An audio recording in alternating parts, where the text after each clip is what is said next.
안녕하세요. 아나운서 허연주입니다. 목포 여수 MBC가 공동으로 제작한 다가온 뉴스 시간입니다. 이번 주는 광양제철소 동호안 부지에 대한 규제가 풀렸다는 소식 준비했고요. 목포 문화재 야행 소식도 준비했습니다. 함께 보시죠.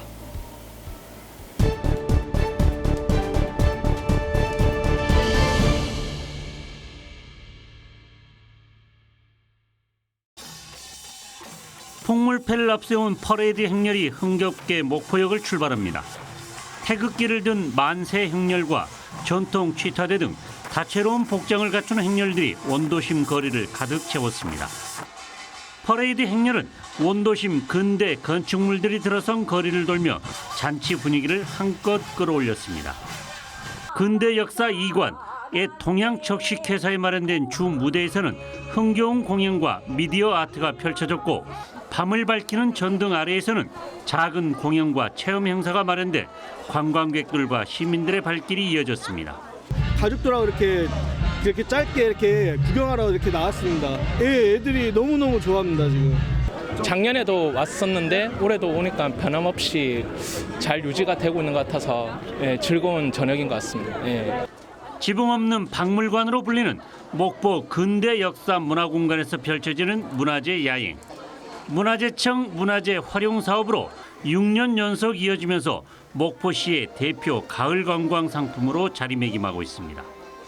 올해는 전국 최종 기간에 열리면서 그 의미를 더하고 있습니다.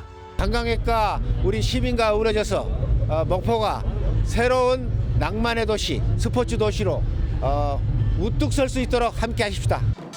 가을밤 목포 근대 문화를 즐길 수 있는 문화재 야행은 전국 장애인 체정 기간 중인 다음 달 4일과 5일 이틀 동안 다시 한번 열립니다. MBC 뉴스 김윤입니다. 여수 계도 인근 앞바다. 호흡을 위해 수면으로 올라온 상괭이의 등이 잔잔한 파도 사이로 하나둘씩 보이기 시작합니다. 위에서 내려다보니 5마리의 상괭이 가족들이 자유롭게 바다를 헤엄치고 있습니다. 이곳은 여수 앞바다 중에서도 상괭이가 자주 보이는 곳 중 하나입니다. 현장 조사 나오거든요. 상괭이가 자주 나오는 곳에. 오늘 또 대체적으로 많이 보이네요. 어민들의 그물에 걸려 익사하는 혼획으로 개체수가 줄어들고 있는 토종고래 상괭이. 지난 8월 여수시의회는 상괭이 보호구역을 지정하기 위한 근거 조례를 제정했습니다. 특히 상괭이가 자주 출몰하는 계도와 금오도 사이 해역이 보호구역 후보로 지목되고 있습니다. 하지만 인근 어민들이 어업 활동에 제약을 받진 않을까 우려하는 탓에 보호구역 지정은 쉽게 속도를 내지 못하고 있습니다. 시의회 측은 내년 초쯤 조례에 근거한 위원회를 만들어 상괭이 보호와 어민 소득 보전을 조화시킬 방안을 고민하며 어민들을 설득할 계획입니다. 지정이 되면 거기에서 더 많은 생태계가 살아 숨쉴 수 있고 그다음에 바다 환경이 깨끗해지는 거예요. 오히려 더 좋은 영향을 받는데. 지난해 여수에서만 사체로 발견된 상괭이는 40여 마리. 올해에만 벌써 20여 마리가 추가로 발견되는 등 개체수 감소가 이어지면서 상괭이 보호의 필요성은 더욱더 높아지고 있습니다. MBC 뉴스 강서영입니다. 주민 50여 명이 거주하는 해남군 마산면의 한 마을. 한글날 휴일을 맞아 마을 회관에서 공동 식사를 준비하던 주민들은 갑자기 수돗물 공급이 끊기는 황당함을 겪었습니다. 미리 사전에 말을 해줬고 물이 안 나온다고 그랬었으면 준비를 할 거인데 뭐 아무 말도 없이 그냥 단소가 되어보니까. 재난 문자와 면사무소 방송에는 급수 중단 원인이 배수지 고갈이라고 표현돼 주민들의 혼선은 더욱 컸습니다. 마을 뒤편 산이 배수지의 수원지가 말랐다는 것을 이해할 수 없었던 겁니다. 해남 산이 배수지의 시간당 물 유입량은 100톤에서 150톤가량입니다. 지난 9일 사고 당시에는 시간당 15톤의 물만 유입됐을 뿐입니다. 이 사고로 마산면과 산이면, 황산면 등 3천여 세대의 물 공급이 차질을 빚었고 일부 고지대는 16시간 동안 수돗물 공급이 중단됐습니다. 사고 원인은 산이 배수지에 물을 공급하는 식품특화단지 유압밸브 고장으로 밝혀졌습니다. 해남군은 긴급 수리에 나서는 한편 밸브 오작동을 막기 위해 밸브를 지상으로 올리는 공사를 진행할 예정입니다.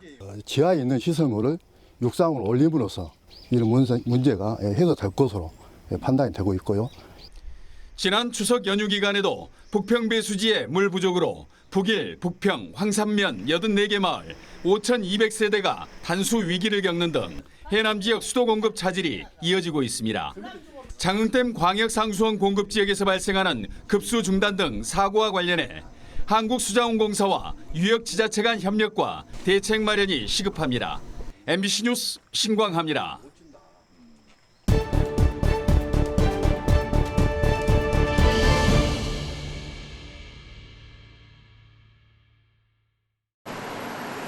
순천시 장평로 남부시장 사거리. 총선이 6개월 앞으로 다가오면서 사람이 오가는 거리 곳곳에 각 정당의 현수막이 내걸려 있습니다. 정당 현수막에 대한 시민들의 의견은 엇갈립니다. 일부 시민들은 지역을 위해 누가 뛰고 정당이 어떤 정책을 주장하는지 알 수 있어 도움이 된다는 긍정적 반응을 보이고 있습니다. 유권자들이 저분들을 아는 데는 좋은 거 아니에요? 매스컴을 통해서는 잘 모를 수도 있으니까. 하지만 거리마다 아무렇게나 내걸린 현수막이 보행과 운전에 지장을 줄 뿐 아니라 막말 수준의 문구들도 거슬린다는 지적이 적지 않습니다. 특히 최근 추석 명절 인사와 의정활동 홍보를 위한 현수막까지 평소보다 더 많이 내걸리면서 시민들의 피로감이 더 커졌습니다. 좀 시야를 좀 방해하는 것도 있고 지금 보십시오. 막 여기저기 막 붙어가지고 누구를 해야 될지도 모르겠고 찍어야 될지도 모르겠고 그런 상황 아니겠습니까? 이게. 대법원은 최근 지자체의 무분별한 정당 현수막에 대한 규제 조례가 타당하다는 취지의 판결을 내린 상황입니다. 이에 따라 전국 자치단체들도 조례 제정 등을 통해 정당 현수막 규제 움직임에 나서고 있습니다. 순천시는 지정 게시대 설치를 의무화하고 정당별 현수막을 5개 이내로 제한하는 내용의 조례 개정을 추진하고 있습니다. 주요 도로변이나 길거리에 무분별하게 많은 정당 현수막이 개첨이 되어가지고 저희 이제 시민들이나 이렇게 안전 통행이나 그다음에 도시 미관 저해 등 시민들에게 너무 불편함을 많이 주어서 전라남도의회에도 개수와 내용을 규정하는 정당 현수막 설치에 관한 조례 개정안이 발의돼 심사를 진행하고 있습니다. 하지만 이 같은 규제가 소수 정당의 홍보 통로와 표현의 자유를 막는 길이라는 비판도 나옵니다. 어떤 입장을 피력하고 무엇을 하려고 하는가라고 하는 것이 시민들께 거의 알려지지 못했습니다. 이것을 어떤 법과 제도로 강제하려고 하는 것 자체가 저는 매우 독재적 발상이고 시민에게 정보를 충분히 알리는 동시에 도시 미관과 안전을 해치지 않는 선에서 현수막을 활용할 수 있도록 제도 개선 논의가 필요한 때입니다. MBC 뉴스 유민호입니다. 목포 북항 인근 주차장. 차량이 아닌 배들이 올라와 있습니다. 항만법 위반 경고장도 붙어 있습니다. 오래 방치된 듯 선박 내부는 쓰레기가 넘쳐납니다. 육상에 올라와 방치돼 있는 요트에는 잡초가 가득합니다. 인근 상인이나 주민들은 육상에 올라와 있는 선박 때문에 주차하는데 불편을 겪고 있습니다.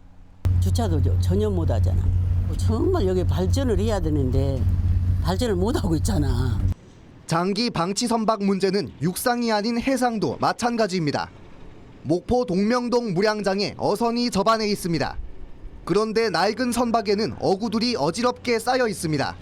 어선이 접안하는 길목에 선박을 묶어둔 채 사실상 창고 용도로 쓰는 겁니다. 필요한 장비를 실어 갔다가 필요 안 하면 거기다 퍼놨다가 한마디 말해서 우리 집으로 말하면 창고요. 이들 방치된 선박들 때문에 다른 선박들은 접안 자체가 쉽지 않습니다. 저기다 접안하다가 접에 사고가 나보면은 어떻게 하겠어? 선주가 부딪히고 물어주라고 하면 물어준대. 장기 방치 선박들이 있던 곳에 다시 찾아가 봤습니다. 육상에 올라와 방치돼 있던 요트는 2주가 지났지만 여전히 그대로입니다. 목포항 바다 위에서 사실상 창고 용도로 쓰이던 선박들 역시 여전히 방치돼 있습니다. 관련 기관의 조치는 자진해서 치울 것을 권고하는 스티커 부착에서 그치고 있습니다. 저희가 경고 스티커를 부착해서 계도를 하고 있습니다. 나중에 지금 소유자가 파악이 되면 자진 제거 명령 등의 행정 조치를 취할 예정입니다. 사유재산이라는 이유로 사실상 손을 내지 못하고 있습니다. 아무래도 이런 선박들이 다 개인의 사유 재산이기 때문에 이게 쉽게 처리하기 좀 어려운 면이 있습니다. 장기 방치 선박들로 인한 또 다른 피해를 막기 위해 관계 기관들의 적극 대처가 시급해 보입니다. MBC 뉴스 안준호입니다. 지난 4월 한덕수 국무총리와 이정현 지방시대 부위원장이 광양제철소 동호안을 방문한 지 6개월 만에 광양 국가산단 활성화의 걸림돌이 사라졌습니다. 230만 평 규모의 광양 국가산단이 제철 관련 업종만으로 제한됐던 규제가 풀린 겁니다. 최근 국무회의에서 의결된 산업입지법 시행령 개정안은 오는 19일부터 적용됩니다. 당초 제철소 부지 침식을 막기 위해 조성된 동호안은 1989년부터 공유수면 매립이 시작돼 2030년대 중반이면 전체 매립 공사가 끝납니다. 포스코는 빠르면 올해 안에 첨단 기술과 탄소 중립 녹색 기술 업종 등 향후 10년간 계획된 4조 4천억 원 규모의 동호안 신규 투자를 시작한다는 구상입니다. 동호안 내 2차 전지, 에너지 및 수소환원 제철 관련 사업의 착수를 위한 실시계획 인허가는 포스코에서 기 발표드린 시점에 승인권자인 광양시 및 산업단지공단과 협의하여 신속한 투자가 진행될 수 있도록 최선을 다하겠습니다. 특히 전 세계 제철 산업의 흐름을 주도하게 될 포스코의 수소환원 제철 프로젝트는 40조 원 가까운 투자가 예상되는 만큼 광양 국가산단 활성화의 기폭제가 될 전망입니다. 2차 전지와 수소산업 기회발전 특구 지정을 준비하는 광양시도 이번 규제 개혁에 거는 기대가 큽니다. 2차 전지 분야가 다른 지자체와 겹치는 아이템일 수 있지만 이미 산단 조성과 기업 유치가 이루어졌다는 점에서 비교할 수 없는 우위를 점할 수 있기 때문입니다. 동호안 같은 경우에는 이미 산단 조성이 완료된 부분이요. 특히 이제 제철소에서 탄소 중립을 실현하기 위해서 2차 전지나 신산업을 가기 때문에 2차 전지에 대한 부분에 대한 기회발전 특구 공모 선정에는 많은 이점이 있다고 생각하고 저희들이 적극 노력해서 하여튼 선정이 될 수 있도록 노력하겠습니다. 광양시와 포스코의 오랜 수건이 해결되면서 정부의 새로운 기회발전 특구를 매개로 광양시의 미래 신성장 전략이 탄력을 받고 있습니다. MBC 뉴스 최우식입니다.